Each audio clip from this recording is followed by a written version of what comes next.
यूँ तो हिमाचल में बहुत सारे सुंदर गांव हैं, लेकिन अभी भी हिमाचल के इस हिस्से से काफ़ी लोग अनजान हैं, क्योंकि ना तो ये शिमला के पास है और ना मनाली के।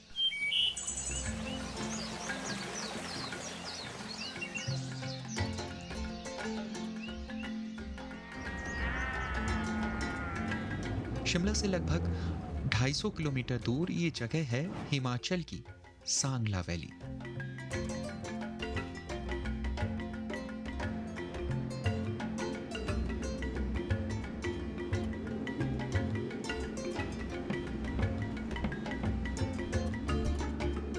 और ये इतनी दूर और रिमोट है कि इन पहाड़ों में आते आते आप भारत के अंतिम छोर पर आ जाते हो, जहाँ है कुछ बहुत ही खूबसूरत और स्वर्ग जैसे गांव।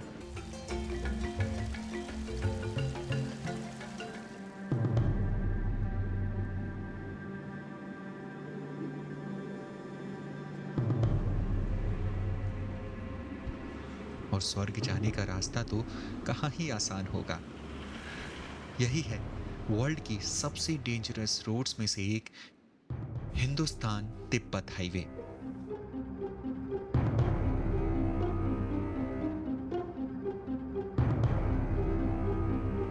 यहाँ ज्यादातर पहाड़ मिट्टी से नहीं बल्कि चट्टानों से बने हैं।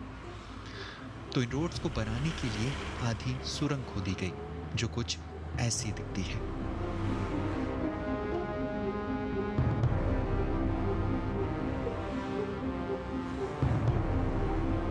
और जब आप इस रोड पर चल रहे होते हो तो आपके ऊपर होता है ये टीला, और साइड में हजारों फीट गहरी खाई। इस रोड को पार करके आप पहुंचते हो सांगला वैली, जिसको हम बसपा वैली भी कहते हैं। और इसी वैली में आपको मिलेगा भारत का सबसे आखिरी गांव, छितकुल।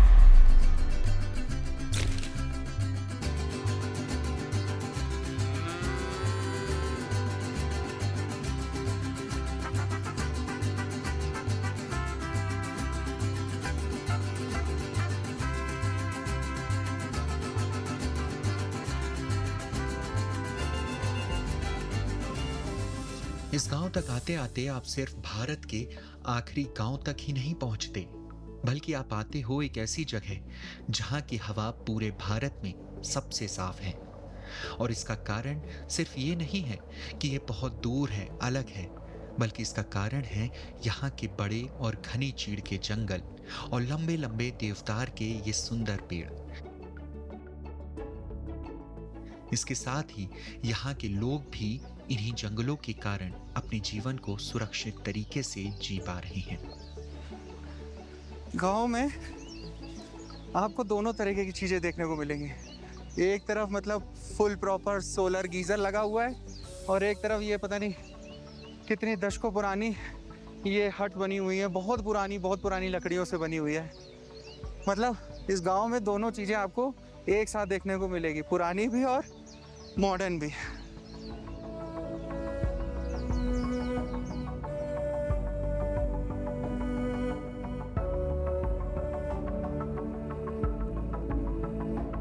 आप देखोगे तो ये पूरा गांव आपको लकड़ी से बना हुआ दिखेगा।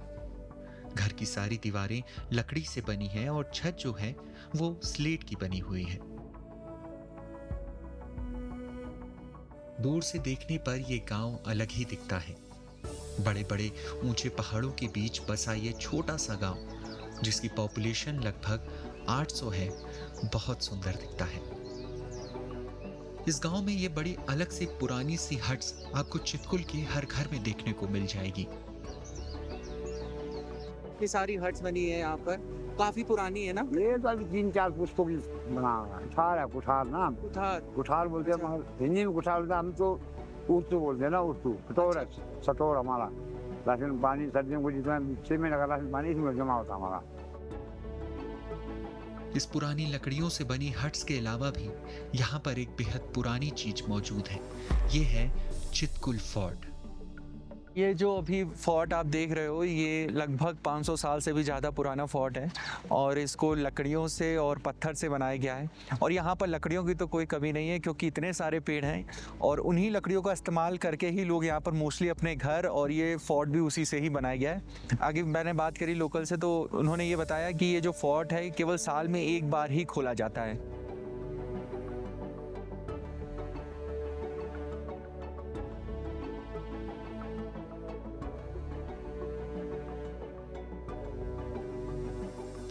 इस गांव में एक और भी चीज है जो पुरानी होकर भी इस गांव का अहम हिस्सा है। वो है ये घराट। बाहर से तो ये पुरानी और मामूली सी दिखने वाली हट अंदर से उतनी ही यूनिक और इनोवेटिव है। अभी तो मैं ऐसे यहाँ पर गांव में टहल रहा था तो यहाँ पर एक मुझे छोटी सी हट दिखाई दी और ये बड़ी अनोखी सी हट है, बड़ी अलग सी थोड़ी सी हट है। ये इसको यहाँ पर घराट बोलते हैं। घराट में क्या होता है कि मैं दिखाता हूँ आपको। ये जो मेटल का है कौन शेप में स्ट्रक्चर, इसी में अनाज को ये लोग डालते हैं, गेहूँ वगैरह या जो भी इनका अनाज होता है। और फिर वो धीमे धीमे वो जो नीचे लकड़ी का फ्रेम देख रहे हैं सांचा, उसमें वो अनाज गिरता है और फिर वो धीमे धीमे कुछ दाने दाने दाने दाने कर करके नीचे पत्थर पे गिरता है वो अनाज, है ना। और ये पत्थर जो है ये गोल गोल घूमता रहता है। वो सामने जो पत्थर देख रहे होगे वो उसके ऊपर रखा रहता है और फिर ये गोल गोल घूमता है। ये हट के नीचे ना एक ये वो व्हील टाइप का लगा रहता है और ये व्हील जो होता है ना इसके ऊपर पानी गिरता है। फोर्स से ऊपर से पानी आता है तो वो फोर्स से पानी इस व्हील पे गिरता है और ये व्हील फिर उस पानी के फोर्स से घूमता है। और जब वो नीचे से व्हील घूमता है तो ऊपर जो पत्थर होता है वो भी गोल गोल घूमता है और इससे अनाज इनका पूरा प्रॉपरली पिसता रहता है। अभी जो ये घराट है ये अभी चल नहीं रही है, बंद पड़ी हुई है। अगर चल रही होती तो इसको और आप अच्छे से समझ पाते।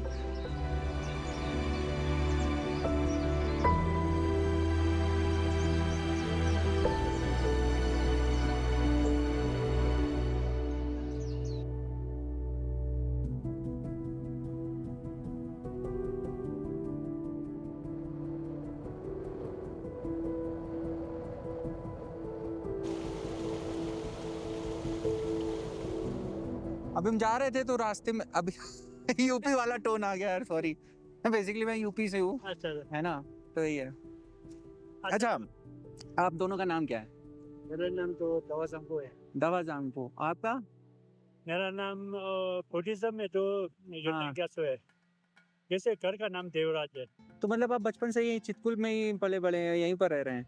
नहीं, यहाँ तो हम थोड़ा पूजा के लिए आए कुछ दिन के लिए। अच्छा, कुछ दिन के लिए आए हम। वैसे कर्नाटक में ज्यादातर कहाँ? 99 से अभी तक कर्नाटक स्टेट अच्छा, साउथ इंडिया में।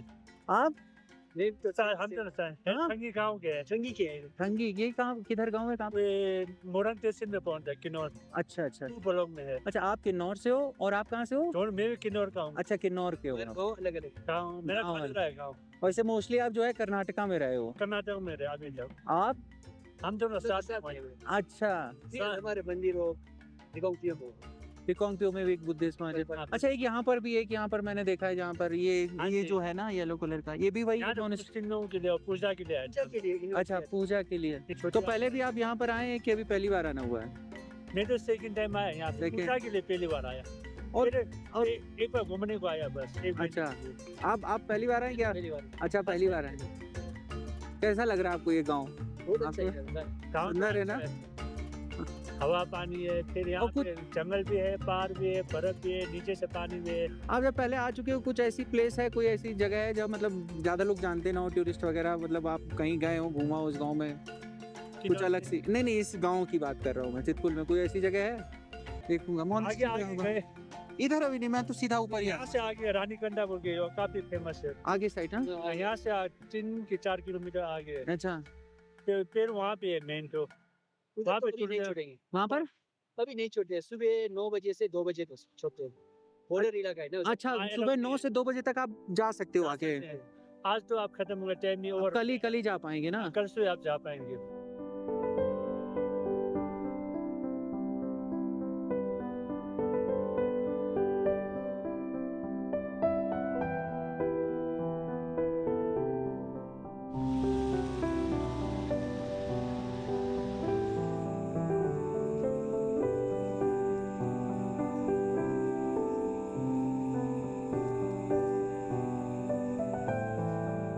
चितकुल के आगे एक ऐसी जगह भी है जहां आम नागरिकों का जाना अलाउड नहीं है। वहां तक जाने के लिए आईटीबीपी से स्पेशल परमिशन लेनी पड़ी। परमिशन मिलने के बाद हम उसी रास्ते पर आगे बढ़े जहां सड़कें और भी सुनसान होती चली जाती हैं और चारों तरफ सिर्फ पहाड़, बसपा नदी और बॉर्डर का इलाका। कुछ देर आगे बढ़ने के बाद हम पहुंचे कारू बाबा मंदिर। पहाड़ों के बीच बना ये छोटा सा शिव मंदिर सिर्फ एक मंदिर नहीं है, बल्कि यहाँ आने वाले आईटीबीपी और आर्मी के जवानों की आस्था का बहुत बड़ा केंद्र है।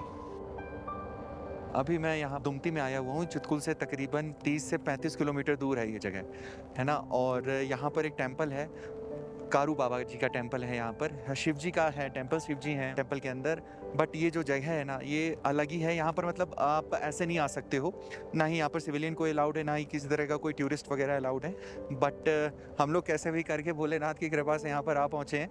और यहाँ पर बगल में आर्मी पोस्ट भी है, तो इससे आगे अलाउड नहीं कर रहे हैं हमें इंडियन आर्मी वाले जाने के लिए। बट यहाँ तक हम लोग आ गए हैं, करीबन चितकुल से और भी आगे। बट यहाँ से जो नज़ारा है और जो खूबसूरती है यहाँ से ना, वो माइंड ब्लोइंग। मतलब मैं शब्दों में शायद आपको बता ना पाऊँ कितना सुंदर है यहाँ का नज़ारा। प्रॉपर आपको यहाँ पर ग्लेशियर भी देखने को मिलेगा। और वो ऊपर वो देख रहे हो ना, वो प्रॉपर वहाँ पर काफ़ी ज़्यादा बर्फ़ गिरी हुई है। प्रॉपर वहाँ पर बहुत बड़ा ग्लेशियर टाइप का बना हुआ है। और ये जो चोटी आप देख रहे हो, ये चोटी यहाँ पर थोड़ा अलग टाइप की, जैसे आपने नॉर्मल चोटी देखी होगी तो मतलब ऐसे होती हैं, पीक होती है। बट यहाँ के जो पहाड़ है ना, वो आप देखोगे तो देखो कैसे, मतलब एक चोटी नहीं है, मतलब टॉप पे 2-3 से उनकी पीक्स बनी हुई हैं। तो बहुत ही मतलब एक अलग डिफरेंट से पहाड़ है यहाँ पर। बहुत सुंदर है, बहुत ही सुंदर है।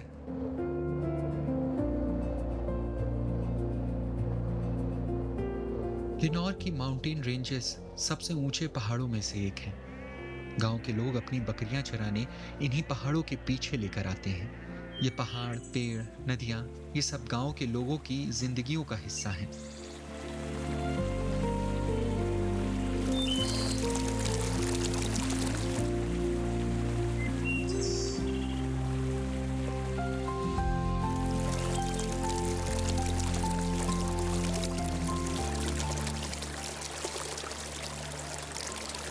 अभी यहाँ पर एक गांव में मुझे लोकल मिले थे, तो उन्होंने ही बताया मुझे कि यहाँ पर ऊपर साइड थोड़ा सा, मतलब नीचे गांव है, नीचे से थोड़ा सा अगर आप ऊपर चढ़ के आओगे तो यहाँ पर छोटी सी वाटरफॉल टाइप की है। तो वहीं पर मैं आया हूँ भाई चढ़ के। इतना अच्छा यहाँ से प्यारा नज़ारा है, इतना प्यारा व्यू है, आप देख पा रहे होगे। मतलब क्या बोलूँ मैं, मतलब इतना सुंदर है। पीछे मतलब ये वाटरफॉल है पूरी, और जो पत्तियों की हवा की आवाज़ है, पानी की आवाज़ है, ऐसा मैंने पहले एक्सपीरियंस नहीं किया यार।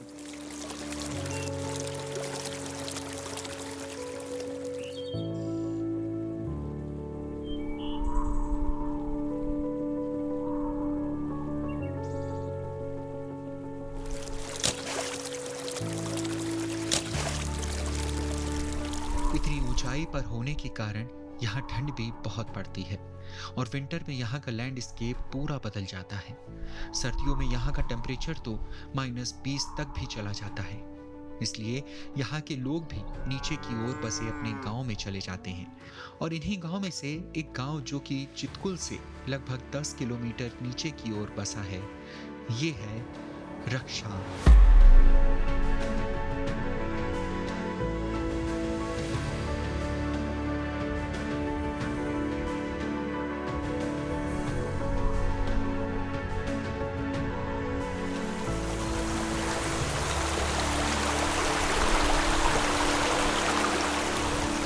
बसपा नदी के किनारे बसा रक्षाम बसपा वैली के नाम से भी जाना जाता है। ये गांव इतना सुंदर है कि इसकी एक तरफ तो आपको घर देखने को मिलेंगे, तो दूसरी तरफ ये बड़े बड़े खेत जो देखने में इतने सुंदर लगते हैं कि मानो जैसे आप किसी स्विट्जरलैंड के गांव में आ गए हों। और इन दोनों साइड को कवर करता है ये रक्षाम ब्रिज।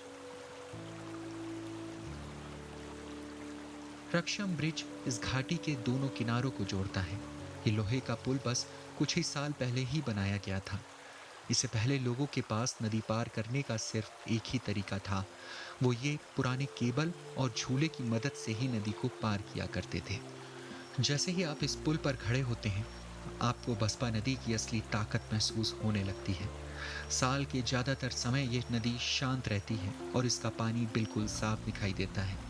लेकिन अभी मानसून का पहला हफ्ता चल रहा है, इसलिए नदी अपने पूरे रौद्र रूप में बह रही है।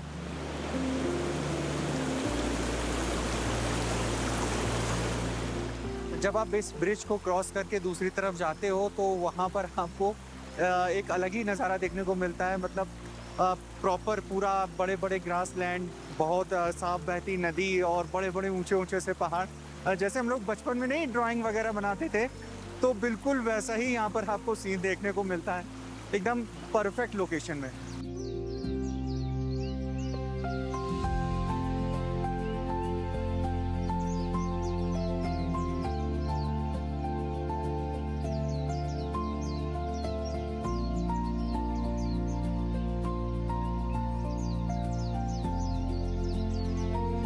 जैसे हमने चिटकुल में भी देखा था कि यहाँ पर जो छोटी छोटी हट्स बनी हुई थी वो यहाँ पर इस विलेज में रक्षाम में भी बनी हुई है। बट यहाँ पर थोड़ा सा अपडेट है हट्स में। वो मैंने देखा कि जैसे ये आप देख रहे होगे, ये हट्स में यहाँ पर नीचे जो है, यहाँ पर जो उनके जानवर होते हैं, गाय वगैरह या भेड़ या बकरी वगैरह, वो रखने के लिए जगह बनी है। और इसके ऊपर जो उन्होंने बनाई है हट, यहाँ पर वो अपना अनाज रखते हैं।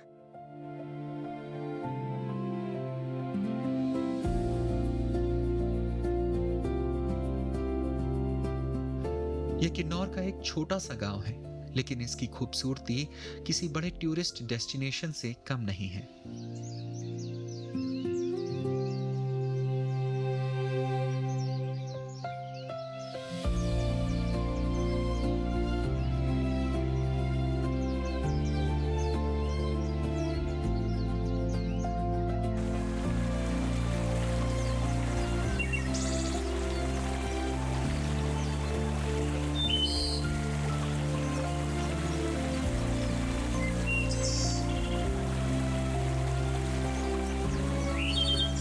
ये गाँव बिल्कुल वैसा ही है ना, जैसे आप किसी पहाड़ी गांव के बारे में एक सोचते हो, इमेजिन करते हो।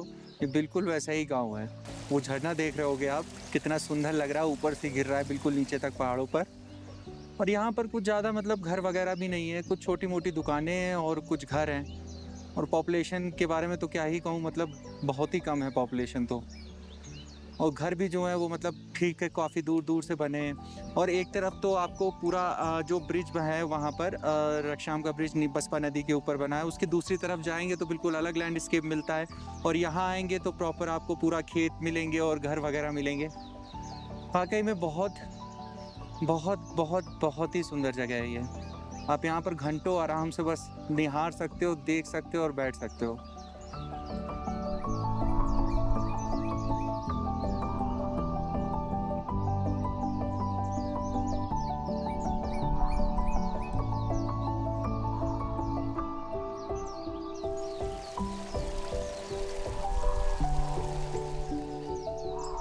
लेकिन किन्नौर की खूबसूरती सिर्फ यहीं तक सीमित नहीं है। यहाँ कुछ जगह ऐसी भी हैं जहाँ पहुँचने के लिए आपको अपने पैरों पर भरोसा करना पड़ता है। ऐसी ही एक जगह है यूलाकांडा।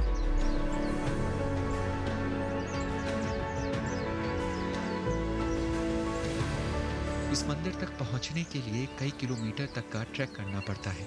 जैसे जैसे हाइट बढ़ती है, वैसे वैसे रास्ता और भी कठिन होता चला जाता है।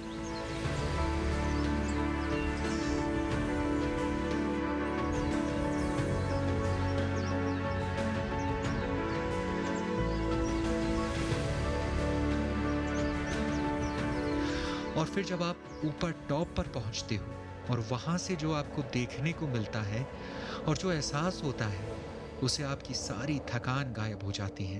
अभी मैं यूलाकंडा में हूँ और यहाँ पर बारिश हो रही है, ठंड भी बहुत है। और यहाँ जो खूबसूरती है यहाँ की, उसके लिए क्या ही कहूँ, शब्द नहीं है मेरे पास। मैं डिस्क्राइब कर पाऊँ उस चीज़ को जो मैं अपनी आंखों से देख पा रहा हूँ।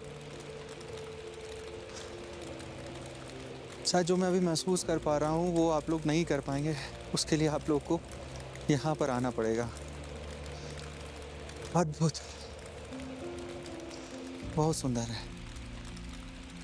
आपको देखने को मिलता है ये नज़ारा।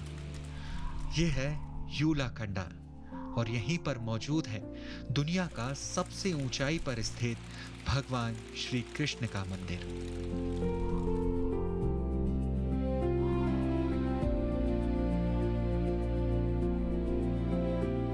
लोग पहाड़ों को सिर्फ घूमने की जगह ही नहीं बल्कि भगवान का घर भी मानते हैं। शायद इसलिए क्योंकि ऐसी जगहों पर पहुंचकर इंसान प्रकृति और भगवान दोनों के सबसे करीब महसूस करता है।